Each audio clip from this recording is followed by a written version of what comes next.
Si ça t'arrive de créer des projets qu'une fois collés sur le client ne fit pas parfait, tu fais probablement une erreur qui est facile à éviter. Avant de commencer la création, tu dois t'assurer de connaître l'emplacement sur lequel va se trouver ton tatouage. C'est encore mieux si tu as une photo du client, comme ça tu vas avoir les proportions qui sont exactes.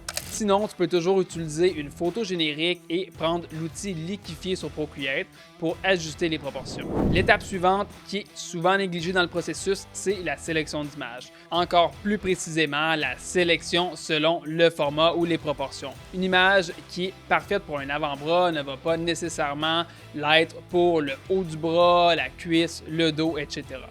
Une question simple à se poser, est-ce que mon image est plus verticale ou horizontale?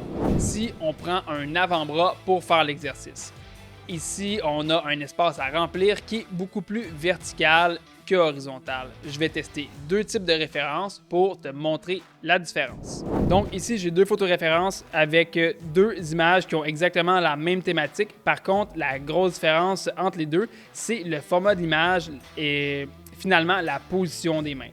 Il y en a une des deux qui va être plus propice à travailler de façon verticale. Donc, j'ai placé l'avant-bras juste en arrière pour qu'on puisse se donner une bonne idée.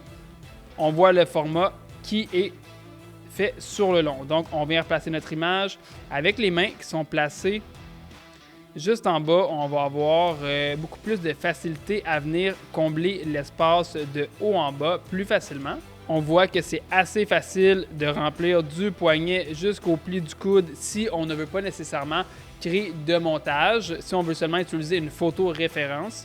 Tandis que si on vient utiliser notre photo avec les mains ouvertes, ça va être beaucoup plus difficile de venir le placer puis d'avoir vraiment l'entièreté de l'image. On voit que seulement le visage va être en mesure de rentrer, même si on veut le mettre de biais, on perd quand même une main, donc on n'a pas l'entièreté de l'image. Ça va être plus propice si on va aller chercher un positionnement comme un pectoral, une cuisse.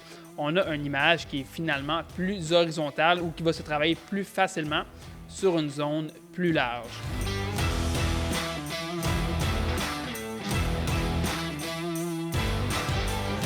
Évidemment, je conseille toujours de prendre le temps de faire des montages qui sont custom, ne pas seulement se baser sur une image référence. Par contre, ça donne quand même une très bonne idée de comment choisir nos images selon l'emplacement du tatouage.